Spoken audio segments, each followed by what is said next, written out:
welcome back to Max Reaction. How are you doing today? Hopefully you're doing good. I'm doing good myself. Spent a lot of time out in the yard with the family today. Very beautiful day. And we're going to react to a subscriber requested video. And this is Little Manila. Do you know what Little Manila is? I most certainly don't. And so this is going to be a learning experience. The full title is Little Manila, Filipinos in California's Heartland. So I guess we're going to learn some history. I love history. Hopefully you love history. I know there's a ton of Filipinos in the United States, in California. I heard most of them reside in San Diego. I'm not really sure, but that's what I heard. And I think it's due to the Navy way back when there was a Navy base and a lot of Filipinos immigrated over, and it's a big part of that area. So let's check this out. Let's learn why they call it Little Manila. Let's do this.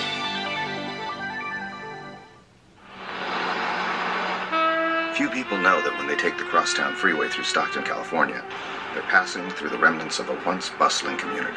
All roads in America with Filipinos led to Stockton.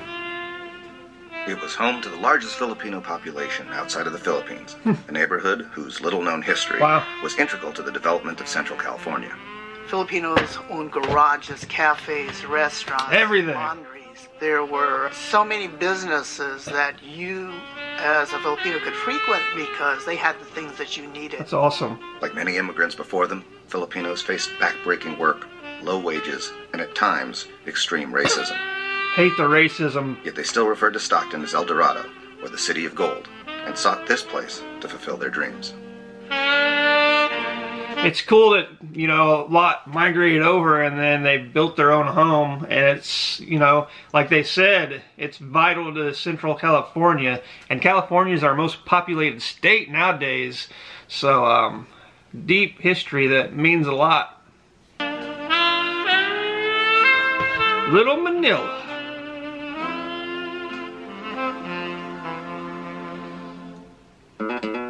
When the Philippines became a territory of the U.S. in 1898, Filipinos could freely enter the country. Hell yeah. Recruited by the thousands as cheap labor to work the Hawaiian sugar plantations, they quickly began to migrate to the U.S. mainland. So Filipinos basically were not occupying the upper levels of the socio-economic sectors. They weren't the high-end workers.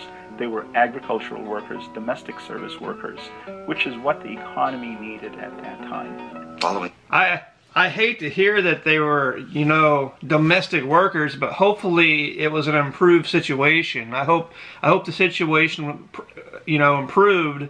And they're talking about Little Manila, so eventually it looks like they worked up to where they own businesses. So maybe, you know, to be a domestic worker and towards the bottom, it sounds bad, but maybe, you know, it was needed to be able to work yourself up, you know?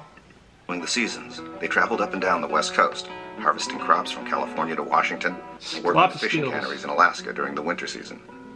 Stockton provided a hub where Filipinos could always return. Filipinos arrived in Stockton mainly because they were recruited to Stockton. Stockton. That guy looks kind of like Rizal, doesn't he? Was the center Rizal? of the agricultural activity in the Central Valley of California. And of course, many labor contractors that were responsible for hiring Filipinos attracted them specifically to Stockton. We got jeepneys way back then. Site was a lively 4-block area pocketed next to Chinatown and Japantown.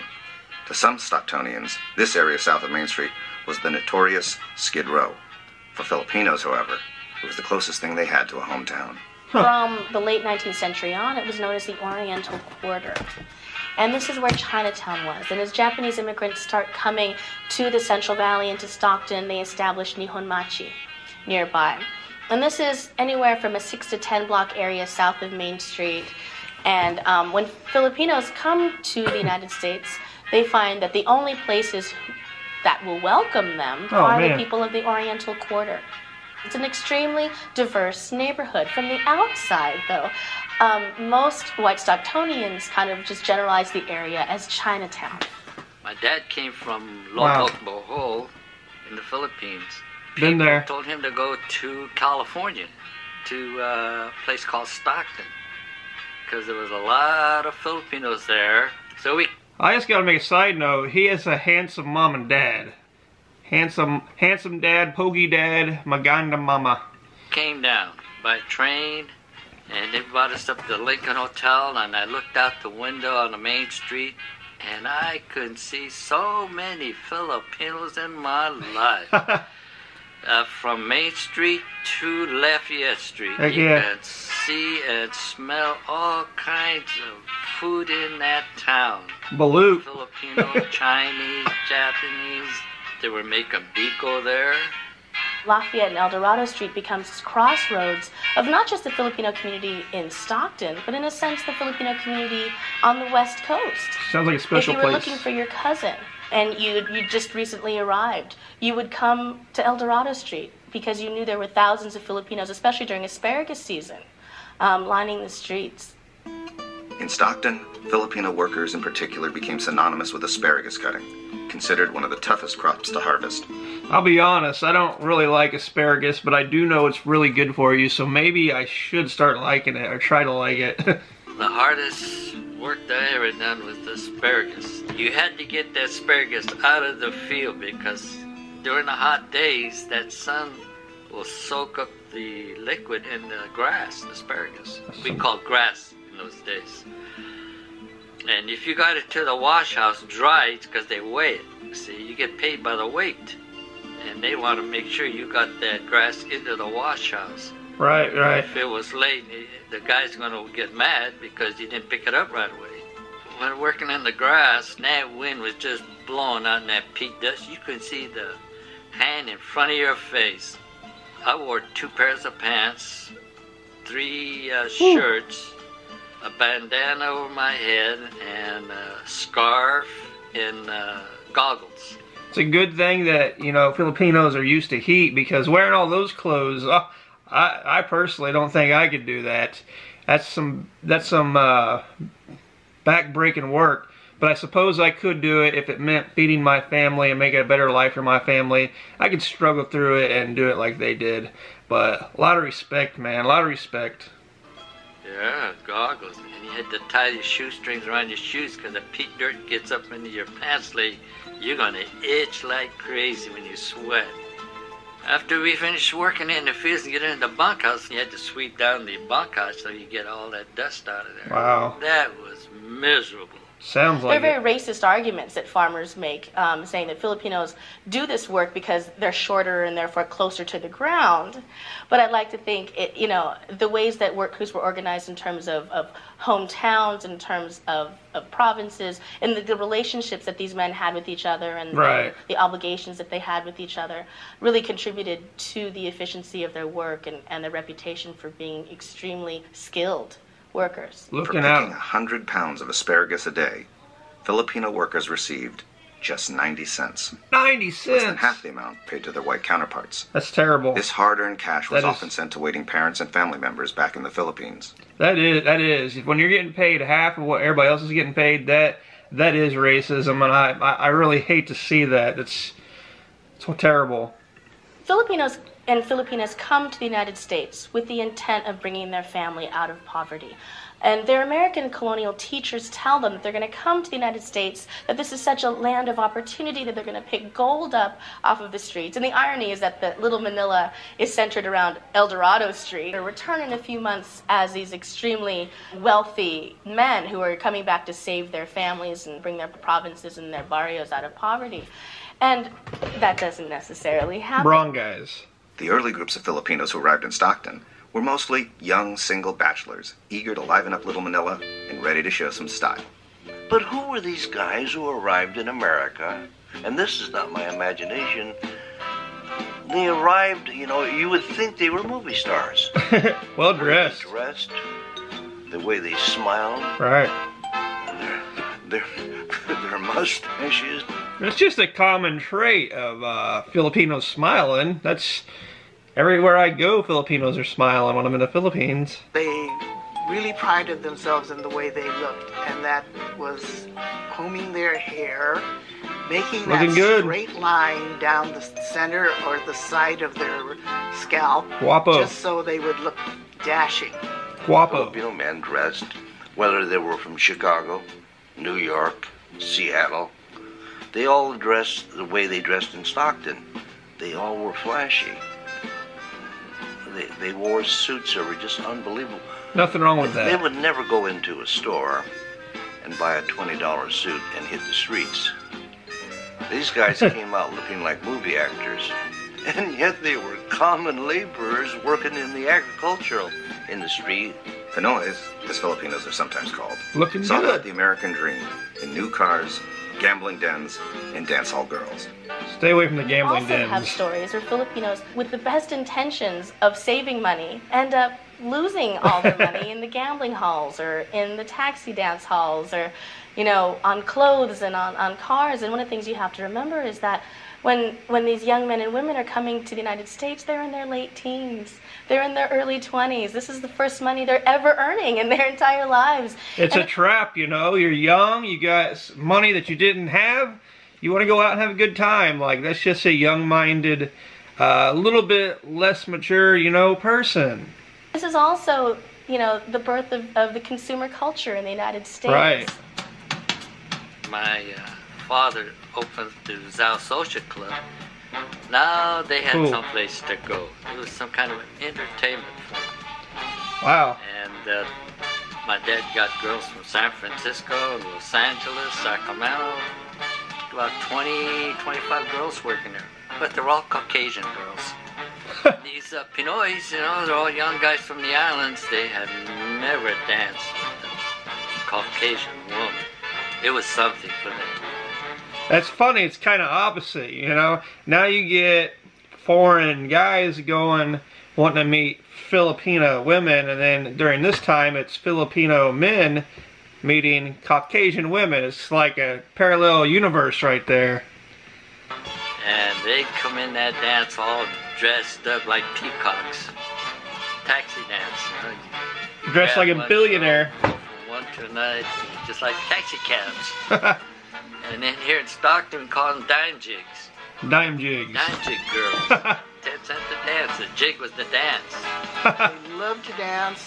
They would do the foxtrot, the jitterbug, the swing, That's the cool. tango, any of that, and they prided themselves in being dancers. Got those I moves. appreciate the role of the taxi dancers and the ladies of the evening because they took the sexual drive of the Filipino men and kept it away from us. They treated us like relatives, you know. They would feel that our family was their family. And so these gals did us a favor. They saved our souls from damnation. Because migrant farm working was not conducive to family life, Filipino women and children were not encouraged to immigrate, Aw. limited to a ratio of 14 Filipino males to every 1 female. Wow. Filipino men instead often married women of other races. Though many states prohibited Filipinos from marrying whites, a Really? new generation of mestizos, mixed-race Filipinos, was born. I did not know that back then. God, it's so racist. Very, very racist. Looking at all the Filipino men in these suits, it reminds me of, like, maybe they're like a Filipino mob, you know? That's how mobsters would dress, but they're not. They're just, you know, common everyday farmers and stuff. That's just amazing. My father came from Luzon, and my mother is white.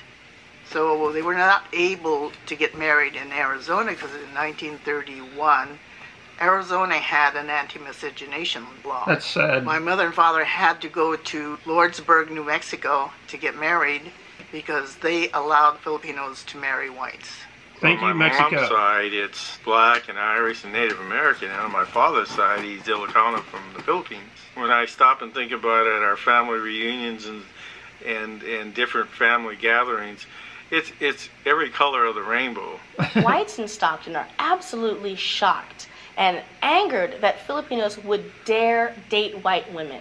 My God, the affront that these young Filipino men wearing these incredible suits that they worked so hard in the fields to buy, you know, walking around downtown Stockton with these white women on their arms, really incited a lot of racist anger. That's just nuts that people got to be so racist like that. You know, we're all humans. Skin is this deep. It's just skin. It's just color. We're all humans. It should be about the heart, the inside, you know, the person. Not what somebody looks like or where somebody's came from. pisses me off that people got to be that way, that racist way. These boiling racial tensions, along with fierce competition for jobs during the Depression, culminated in race riots and clashes between whites and Filipinos all over the West Coast. Sad. On January 29, 1930, a bomb shattered the front of the Filipino Federation building in Stockton. Well, during those days, Wow. that racism was something that wasn't against the law. We were never allowed to go north of Main Street where you would be spotted because you were dark-skinned. My father would never go into town unless he had his brother or his cousin or some of his townmates with him, and that was mainly for protection. If anybody wanted to come up to you and just make a derogatory remark, then they would do it, and there was no recourse.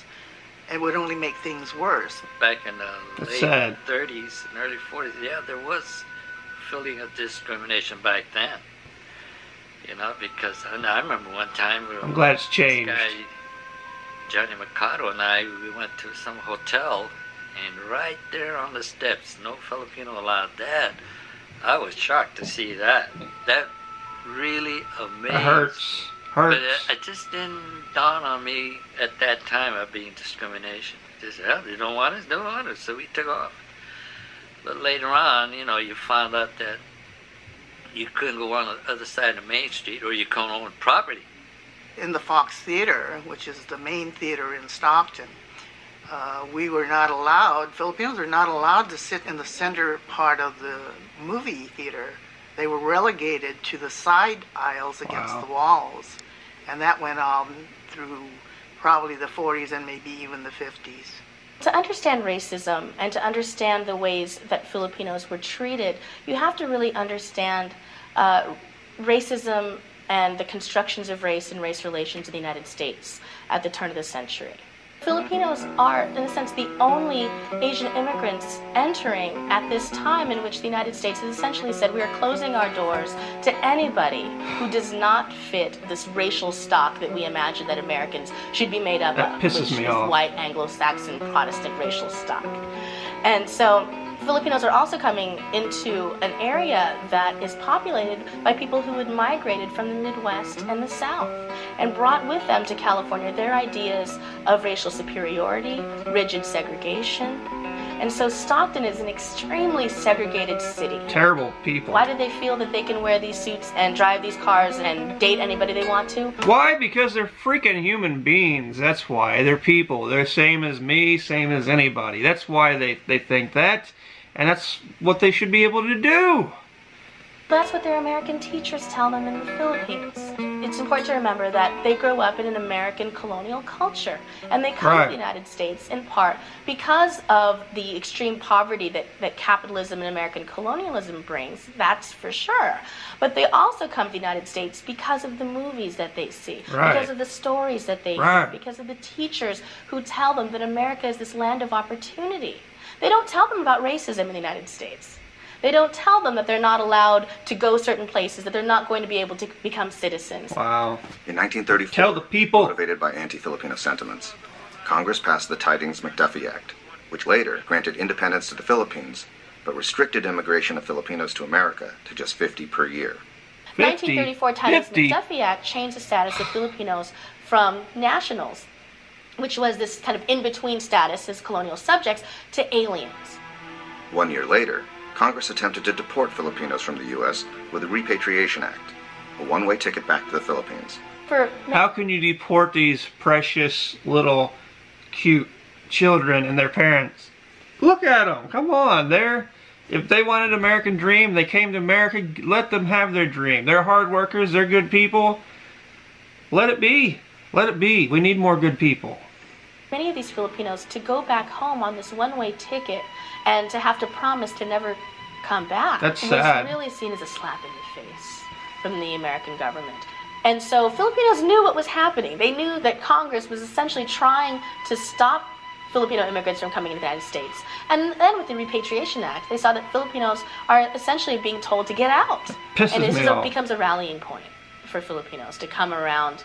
And another reason why Filipinos really feel like they need to create community organizations in order to give themselves, give each other support. Absolutely. There was a Protect Masonic yourself. order that was brought over from the Philippines called the Gran Oriente. There was the Leonarios del Trabajo, there was the Caballeros de Masalang, and there was the Filipino Federation of America. And so Filipinos in Stockton could choose from any number of these fraternal orders to find companionship, to find support, to find family. Absolutely. Stockton leaders like Claro Candelario sought out justice for the Filipino community.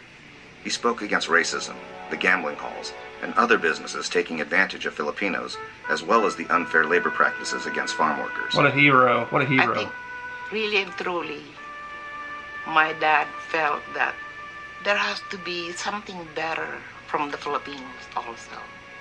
But when he came to Stockton, he found out exactly how these agricultural workers were really treated, where they live. And he just got involved in the movement. In 1939, Filipino labor leaders organized an asparagus strike in Stockton, Oh, yes. demanding the restoration of higher wages. This strike was so successful that all but 2 growers agreed to their terms. Yes. I'm happy to say that my dad, in some way, was able to be of help to the Ma'am, Philippines. your dad is an absolutely hero to the Filipino people. Period. We need to make a video on her dad because he's not well known. I've never heard of him, and he needs to be known. And if his dream of the Filipino having a better image than what it was, that is his legacy. World War II was a turning point for Filipinos. Eager to prove their patriotism, Filipinos volunteered en masse to fight the Japanese. The 1st and 2nd Filipino infantry regiments were formed, and these wartime efforts led to improved status for Filipinos.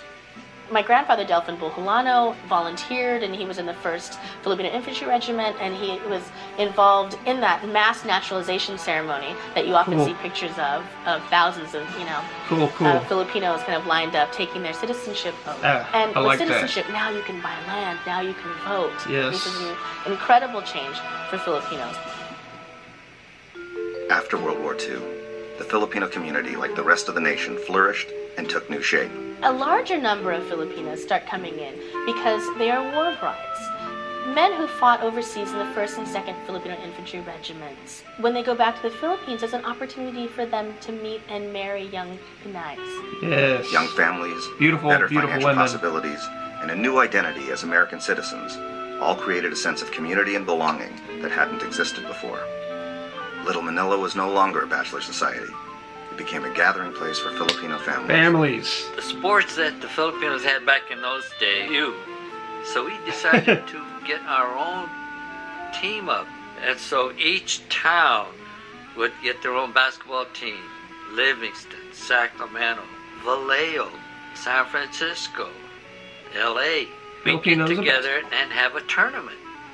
All of us guys. It was get to know each other, meet new girls, My dad had this queen contest going on for a Miss Philippines. Woo! The queen contests were popularity contests.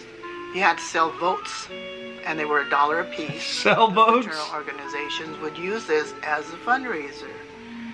Sell votes? That's just so ironic to a pageant. You sell votes to people to get votes. But it's cool they were doing it for a good cause. And the candidates, of course, they're all, oh my God, Actually, that was a big moneymaker at that time. Anita was one of the most beautiful mestizas that I have met. And Anita was one of the candidates. And she won. What did I do with the money? I actually bought furniture for our home. I bought a stove, a dining room set, and a living room set with Wow. $800. Wow. The Not a work lot. of thousands of Filipinos went into making California's heartland what it is today, a multi-billion-dollar agricultural industry that makes California the 5th largest economy in the world. Yet few people are aware that Filipino farm workers played a crucial part in one of the great labor movements of American history, Didn't know. collaborating with Cesar Chavez.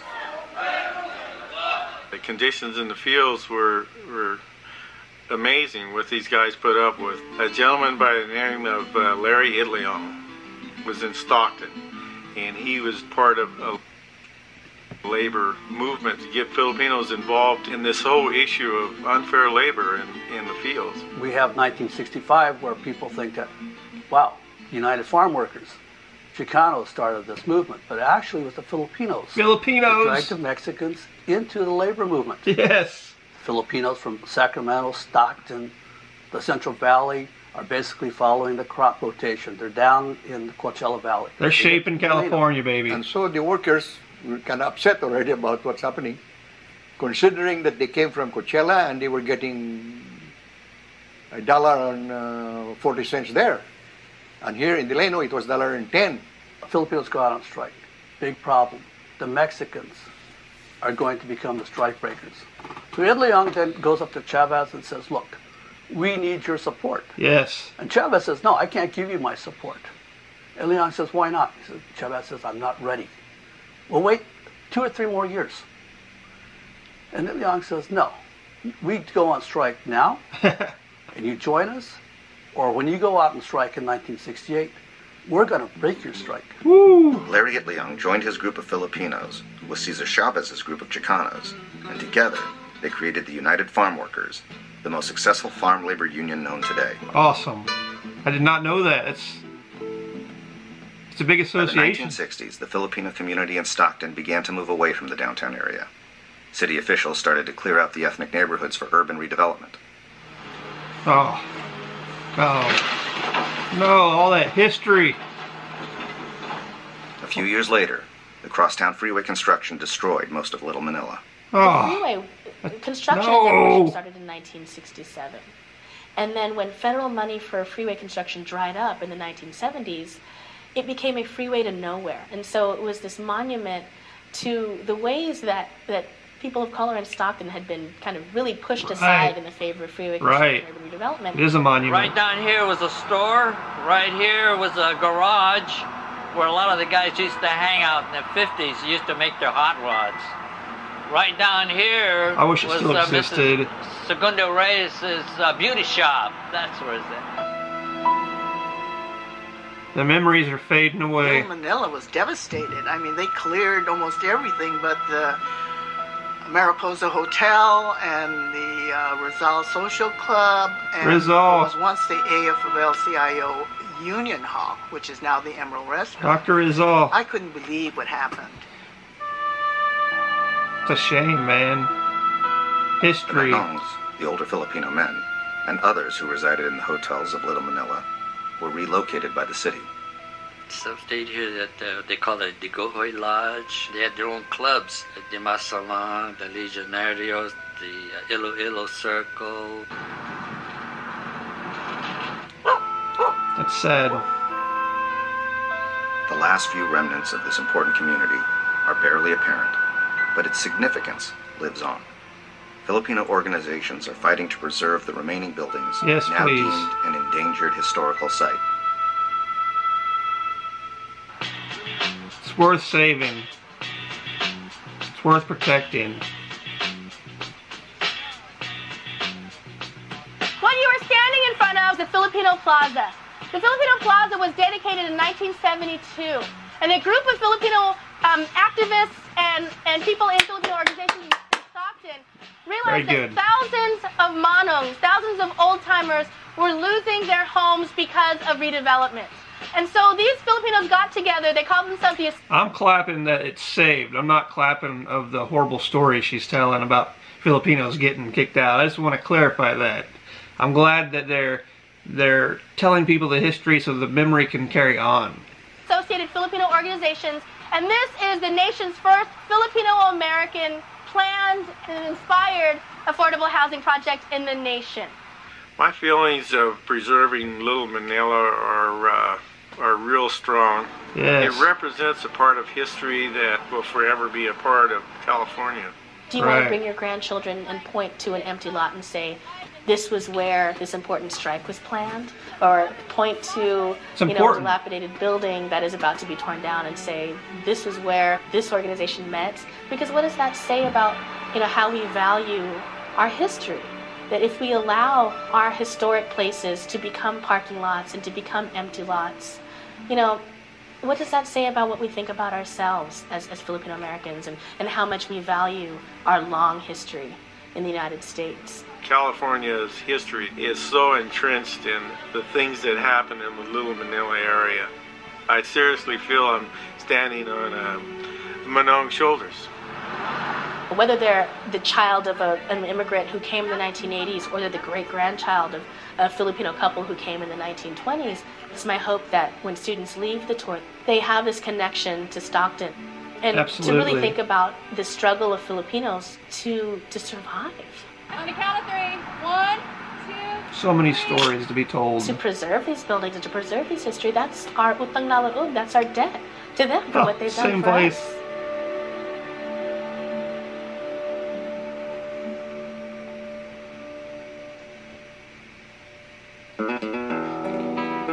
Well, I think this is a very important video that every Filipino should watch. Whether you're in the United States, or whether you're in the Philippines right now, or whether you're in some country as an OFW, or you've relocated, everybody needs to see this video, because the Filipinos that they're talking about are, they're Filipinos straight from the Philippines, you know, that migrated over, and Filipinos are still migrating everywhere today.